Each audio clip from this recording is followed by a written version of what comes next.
Tambane sisan? Yo. Ndak gatel. Yo. Malah nambani borokmu barang. Sonana wah wis. Ngopo?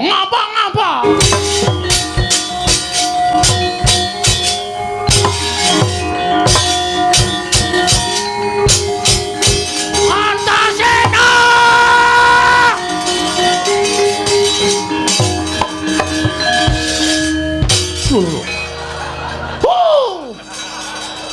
Ngopo? Oh, arep modar aku pisan. Mau janjine piye? Gejluk lemah ping 3. Wis luwih saka ping 3. Nganti sing tak gejluk ngolet-ngolet. Ra metu-metu. Ya sing gedhe pangapuramu kurang seru, Gong. Wah, ngono carane ngene iki gak aku enggak main aku. Enggak main piye? Wis ora nggo perang-perangan. Aki seneng glok iki nglocop bathuke iki. Ki wis gede iki.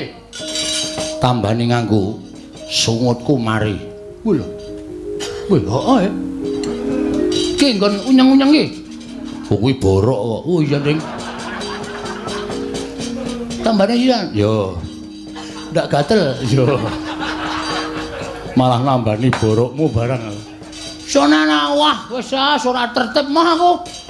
Maju meneh, aku tak rasa ambles bumi. Engko konangan. Lera penak ning kono kuwi, Gong. Nek konangan tak dikira wong Pandhawa mbelani karo kowe. Lah ya kowe. Ngene bae. Piye? Lho, ora bosok anu pripun? Aku tak manjing ning awakmu. Manjen awakku piye? Manjing ning jero awakmu. Kowe engko diantem ora krasa, dipateni ora iso mati. Ki serius. Iya. Tenan. Lihat ndi? Lajene? Ora iso. Kene wae apa piye? Ciut ning ngombo iki. Yo.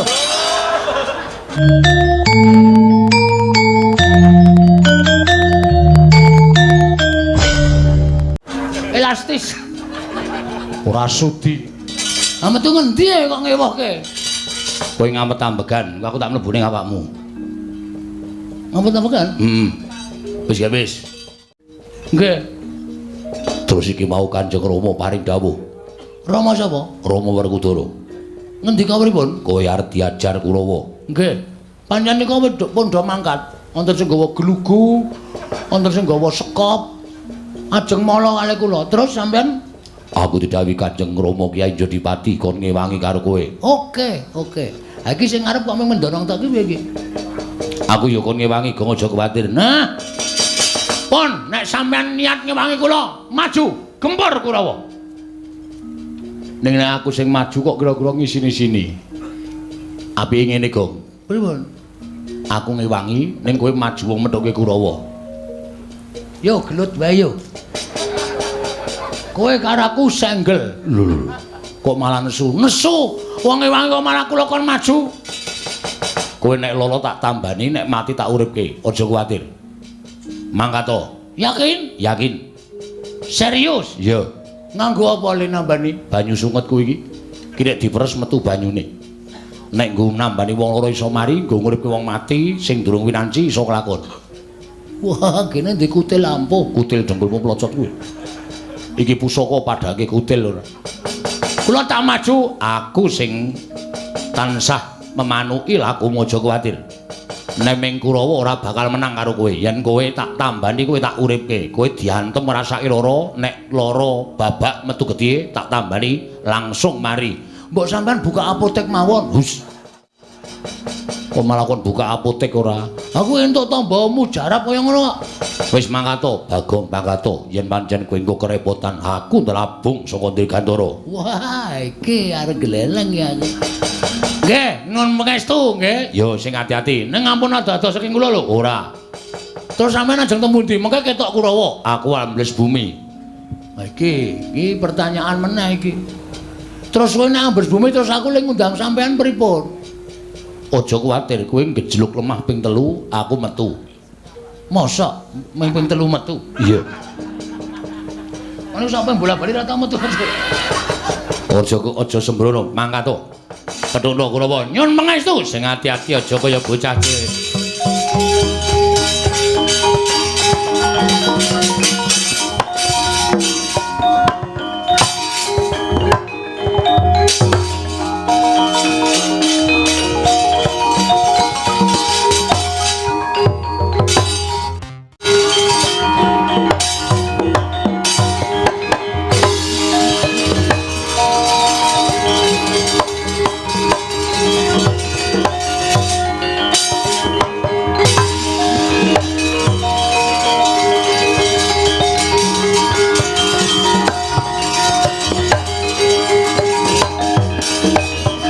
Redo mangawur-awur wurahan tengarane ngajurit gong maguru gongso tetekaya butula pancen bener apa sing ngendikake Kakang Prembandurna ing atase mung sak derajate Bagong wae lah kok ngembari marang panguwasaning pendhita ing Sukalima. Iki kaya patih sengkune. Iya, Bagong. Lho, ora basa karo aku. Basa ya gelut ora ya jotosan. Ora usah nganggo basa-basa nang kene iki nang alun-alun. Monggo aku mau nantang karo Begawan Durna sing ketok patih sengkune sak kurawane jelas kowe mbelani Begawan Durna. Pancen kepara nyata. Rasah kok ki ana omong sing tanpa guna. Kowe apa Kartos Lebar kuwi sing maju? Karto Marmo Kartos Lebar dengkulmu mlocot. Heeh, Karto Marmo sing maju. Kowe aku ya wani, Kartomarma aku ya turah wani. Aja kemeng Kartomarma ijen. Kerubuten sak Kurawa ora bakal tak tinggal loncat. Lah serep nyawamu. Ora serep ora dadi maling. Ayo. Kowe apa aku sing tekaning pati? Wani karo Kurawa. Sing tak wedeni apamu? Mo Kartomarma wonten timbalan. Kowe iso mateni Bagong cilik iso mbondo tangane ngrincung sikile. Nampa bebungah saka Kakang Prembandurna. Bagong, kowe ngalah. Ngalah piye? Ora iso kon ngalah. Cepeleke ora. Aku kalah nek wis tekaning pati, ngatang-ngatang dadi batang. Kuwi sipate Bagong ngono kuwi. Kowe wae mo sing ngalah. Lho. Kowe bali kowe mane remuk sirahmu kowe. Lho. Apa kira-kira kowe iso ngalahke Kartomarma? Woe lah. Didelok malam ini. Bengi iki kowe apa aku sing tekaning pati? Pedhot sirahmu, ha? Pedhot gulumu. Wah, gimer sirahmu tak nggo gatheng kowe. Wah, jan saya suwe aku malah saya merinding. Bagong Sumbari kok meden-medeni. Ora meng kowe mo. Patih tuwek iki ceceki untune. Ora mlungos kok ngarep aku. Amuk Suramrata, Jayamrata imbang yen padha-padha. Pecah sirahmu. Pecah genti leganing ati ubar.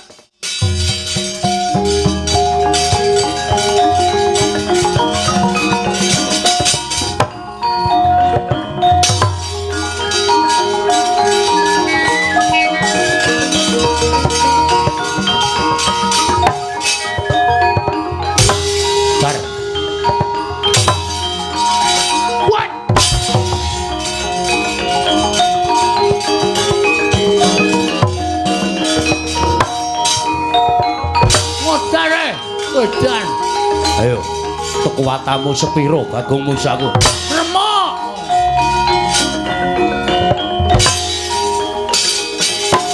Hai. Wah.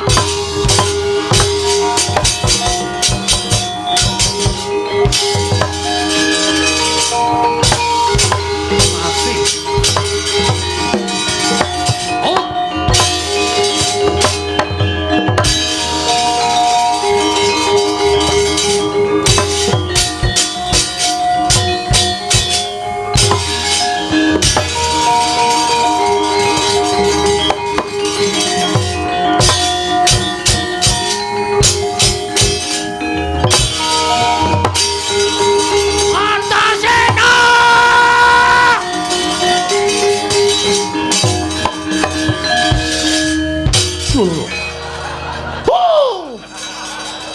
Ngapa? Oh, arep modar aku yan. Mau janjine piye? Gejluk lemah ping 3. Wis luwih saka ping 3. Nganti sing tak gejluk ngolet-ngolet. Ra metu-metu. Ya sing gedhe pangapuramu kurang seru, Gong. Wah, aku nek carane ngene iki aku enggak main aku. Enggak main piye? Wis ora nggo perang-perangan. Aki senegro iki nglocop bathuke iki. Ki wis gede iki. Tambani nganggo sungutku mari. Wah lho. Wah, heeh. Ki nggon unyeng-unyeng iki. Kuwi borok kok. Oh iya, Ding. Tambane sisan. Yo. Ndak gatel. Yo. Malah nambani borokmu barang. Sonana wah wis ora tertib mah aku. Maju meneh, aku tak rasa ambles bumi. Engko konangan. Lir penak ning kono kuwi, Gong. Nek konangan tak dikira wong Pandhawa mbelani karo kowe. Lah ya kowe. Ngene bae. Piye? Lho, ora bosok anu pripun? Aku tak manjing ning awakmu. Manjing awakku piye? Manjing ning jero awakmu. Kowe engko diantem ora krasa, dipateni ra iso mati. Iki serius. Iya. Tenan. Lihat ndi? Lagene? Ora iso. Kene wae apa piye? Ciut ning ngombo iki. Yo. Elastis. Ora sudi. Lah metu ngendi kok ngewohke? Kowe ngamet ambegan, aku tak mlebu ning awakmu. Ngamet ambegan? Wis ya wis. Nek aku mlebu ning awakmu kowe dikapak-kapakke ora apa-apa. Lah moyo ditibani gaman mesti kowe ora apa-apa. Mergo kowe kedunungan aku, kowe dadi ampuh. Wis ngono wae aku tak mlebu ning awakmu ya. Nek kowe wis klebon awak aku mesti dadi ampuh. Gak wis lah modar. Omong wae. Malah pidato. Aku tak keplak sirahmu lho kowe. Wis gak wis. Gunjang kancing langit kelap-kelap katon.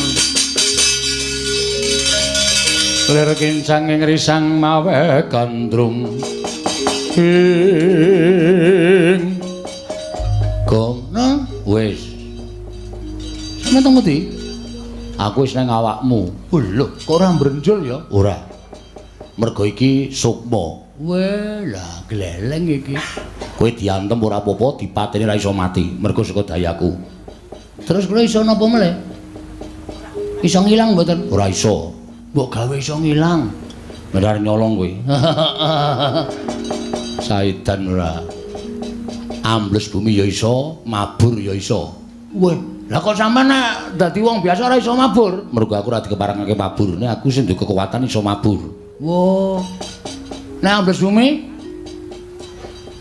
ngampet ambegan niat ingsun ambles bumi terus sirahmu tatapno aspal ngarep kuwi. Ki anggere engko ora au gejegluk tak jak senggel. Iya. Ngampet ambegan. Weh. Kok ora sida? Weh, engko nek ra nyata mlenthung dase. Nyata-nyata gawe wis. Niat ingsun ambles bumi. Weh, wah, lah bumi iki peteng tenan. Ora ana apa-apa, Buna. Wah, lah kae ana wong kae. Tak jak Pak, wah asem ayit to. Jaratan ketok le mringis metu ngolah. Nek mabur Sirahe gedruk ping 3 niat ingsun mabur. mbok sing apik omongane. Ya anu sikil. Wah, antasena iki arep nyilakake sirah kok kon gedruk ping 3. Ayo mumet mabur tenan kon melayang. Sikil gedruk ping 3 niat ingsun mumet. Niat ingsun mabur. Kowe aja tiru aku to, antasena.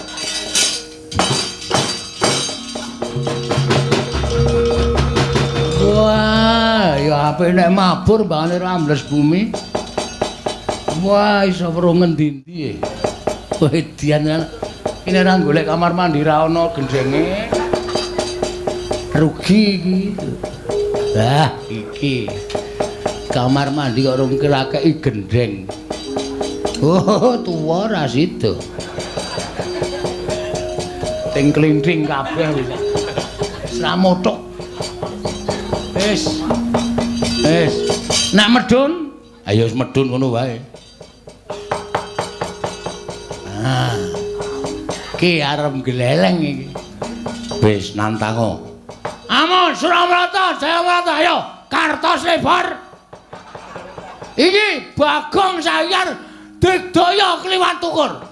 Kowe mungsu aku iso menang meguru karo kowe 20 taun legane ngatiku barak.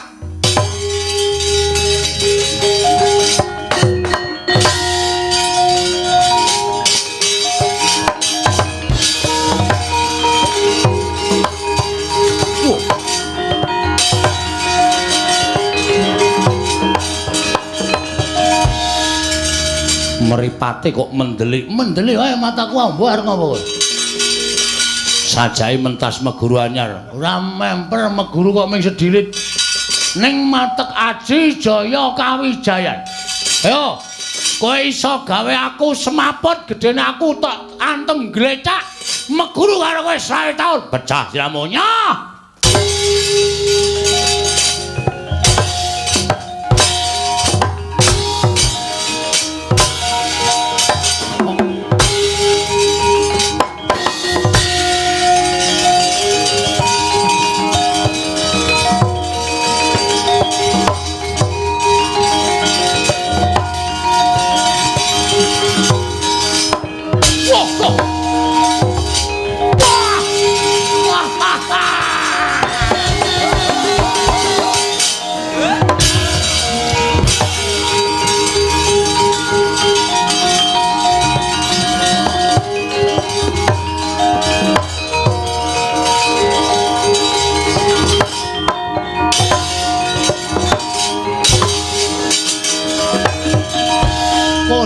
Lagi ngematke wong gawa kopi.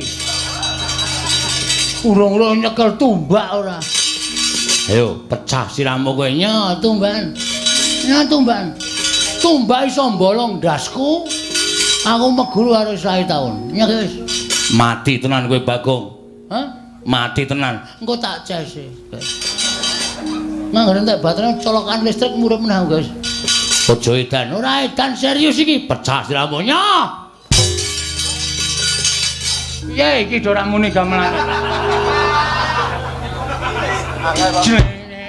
Ngopo dagdug-dagdug.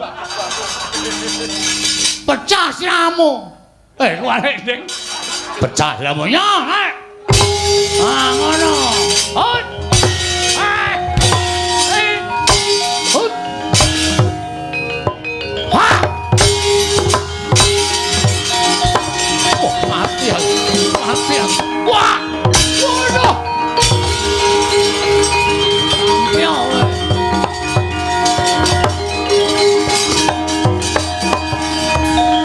Gledhek dasmu wis semaput ora. Pelekke ora.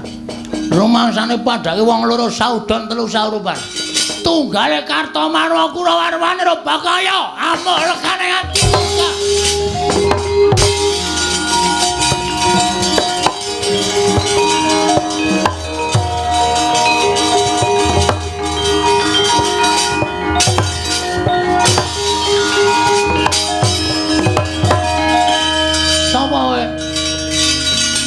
Arepku Karto Dendra. Wah, ora tau mbayar per bulan kowe.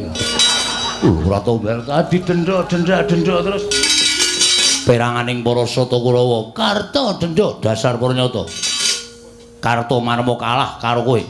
Karto Dendra durung karuan. kowe arep ngopo kowe? Ngajar kowe. Kowe nek aku ngene iki kira-kira kowe gila ora? Lho, dimati lho. Lho. Kok mlesek awake? Ora mung awake tok. Aku nek mleseke sak ndase. Ora percaya kowe? Lho, Mati aku. apa mau kapane?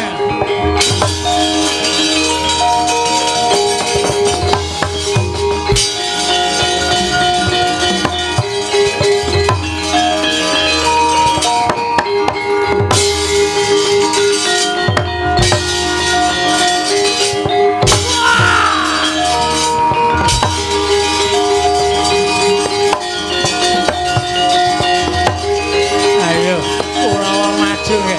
Kurawa maju.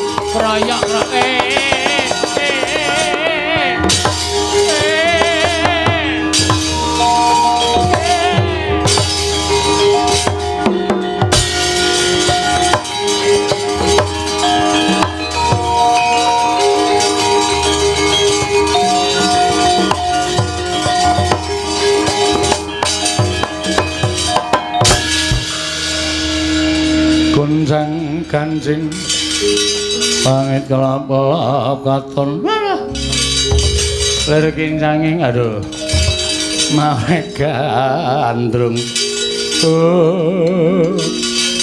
nyuwun pangapunten Kakang Durna lagi metu kaya wis kesonjo mbaya mboten nginten babar pisan nek Bagong digdayane kliwat ukur lho Bagong digdaya mergane kula sawangsa ing katebian iso ambles bumi. Bagong iso ambles bumi iso mabur. Kakang Durna Kurawa bubar maut mboten kanten-kantenan. Lho sumanggaken Kakang Prembaturna. Oh, lho Bagong aja pamer. Kuat nampani Kyai Cundha maneh aku meguru karo kowe keparat.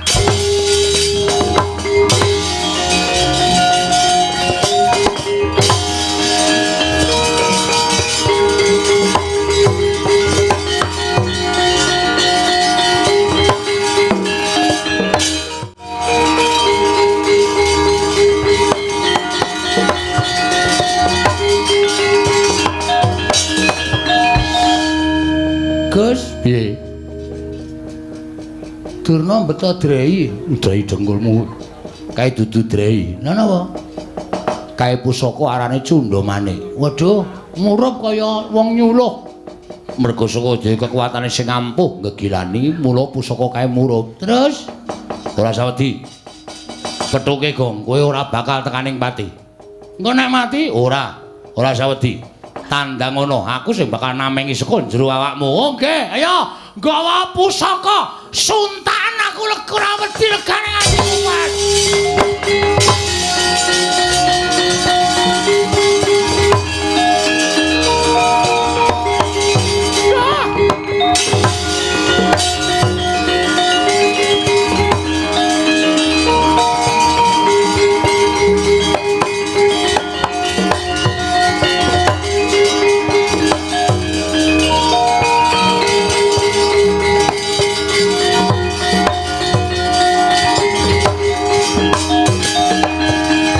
Pandhita kang inarya wangsit pindha kumbang kang ajaping tawang susuh angin ngendi nggone endos malu gembol manyor-manyor duk ning dungkul wana dadi alas-alas dadi wana saya gembelo siramu saya greleng pacakmu keparat ing atase wujude Bagong wae kok ngorak-arik para sata Kurawa wis kasan bubar sar-saran ora karu-karuan. Ayo, nek pancen kowe digdaya tandangana Kyai Cundha Manik. Kowe sing wong jireh Prembaturna. Durung babak kulitmu, durung putung baluhmu. Kowe wis gawa pusaka Kyai Cundha Manik. Ayo, nek pancen pusakamu iki digdaya tamakna dadane Bagong. Loh, kowe wani nampani Kyai Cundha Manik? Ora wani sebab apa? Pusaka ampuh karo ora gumantung kowe. Ning gumantung kelakuane sing duwe pusaka. Nek kelakuane sing duwe pusaka kuwi elek, tumindake angkara budi candala, pusaka sing ampuh ora bakal ana dayane apa-apa. Ora percaya? Bisa dibuktikan. Silakan. Lho kuwi nyatane kaya ngono. Kabeh-kabeh kuwi mung gumantung ana kersaning sing gawe urip. Ampuhing pusaka, ampuhing menungsa, malati papan panggonan ki mung gumantung karo sing gawe urip. Hah? Wis tau ngerti critane Nabi Musa? Loh. Pendhita ora tau menyang pengajian. Nabi Musa kae tau ngomong ya. Kae entuk firman saka Gusti Allah. Musa, tongkat kuwi sabetna ning Laut Merah. Merga entuk firman saka sing gawe urip, mula tongkate ampuh. Nek wis ora diparingi firman karo Gusti sing ngakarya jagat, tongkat kae ya mung kayu ngono wae ora ana dayane apa-apa. Cundha Manik semono uga tok anggap ampuh nek Gusti sing gawe jagat marengake Cundha Manik ilang dayane. Kuwi mung wesi rongsokan kuwi. Ayo tibakno nang wetenge Bagong. Ayo gak wis. Ayo ora bakal temancep ning malah dadi srana melancarkan peredaran darah. Mergo aku tak uncek nggon weteng. Ya wis. Aja kok kian gunem sing tanpa guna. Dijajal apa piye? Oh, lakon mati dening aku. Wah, Durna bapakku, Bagong.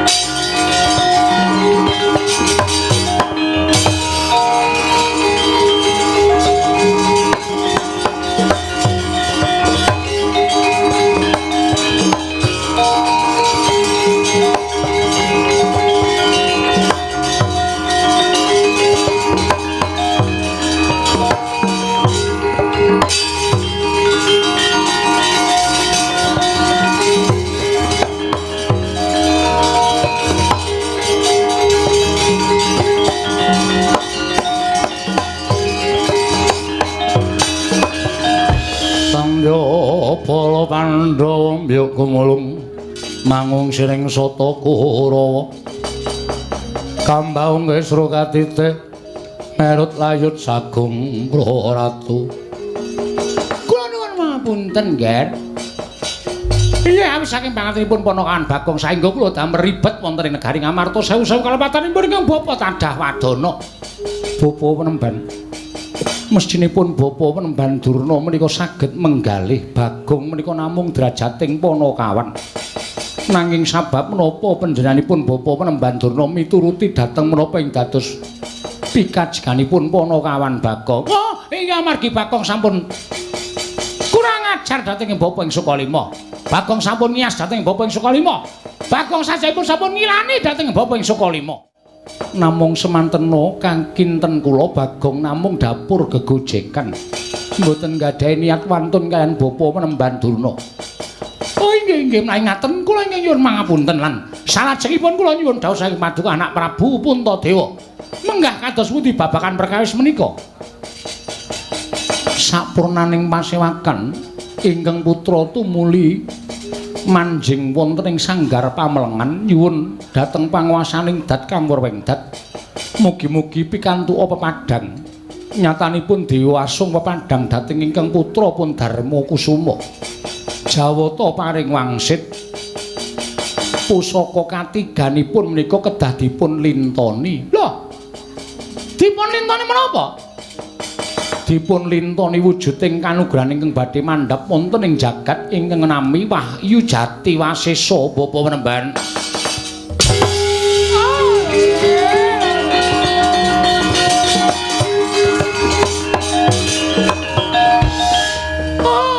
Gandhak bleguduk soal gembol suara nganti awela.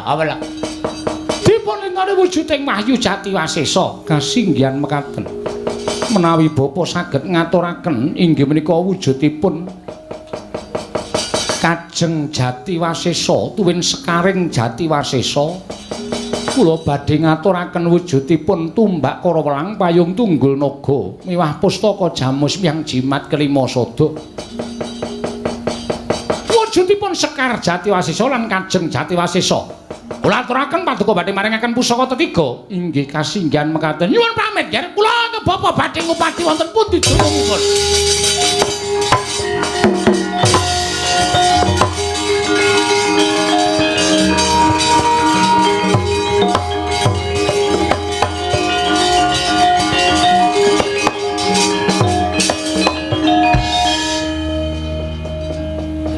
Nek dilintoni kayu jati biasa pripun? Bagong, Nun. Kowe tak kandhani ya Bagong. Nggih, ratu kuwi ora kena mban cindhe, mban siladen. Mban cindil, mban cindhe. Mban siladen tegese ora kena bedak-bedake. Nggih. Kowe bali neng Karang Kadempel. Mekaten sinuwun. Iya Bagong. Matura karo bapakmu mesti wis tanggap. Oh nggih, ngestakaken dawuh. Nyuwun pamit nggih. Ndara Kudara. Sing ati-ati aja kaya bocah cilik. Sampeyan ora ngerti kekuatan kula to? Wente kekuatan apa? Mungsa Kurawa menang. Wah, aku ya weruh. Gumun aku ing atase Bagong kok kekuatane ngedapi-dapi. Kula saniki Bagong modern. Iso ambles bumi, iso mabur. Oh iya. Nggih. Kaya ngopo? Mangmatke nek mboten pitados.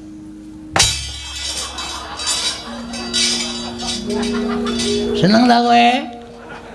Bahagia ta kowe? Metu ra omong-omong. Sone iki nek metu omong. Modar. Dapusi ale Kang Putra. Kok minta slupe kok njur arep sapa-sapa arep dimuki bapakku barang arep diumuki wong bapakku wong ngerti kok arep diumuki. Mbok menawa kok wis Bagong Baliya sandangamu kae mau gawanen. Oh iya. Kula kakek kraton e wau. Ya wis jupuken. Nggih, ajeng kula nggih melih. Ya wis kono Bagong.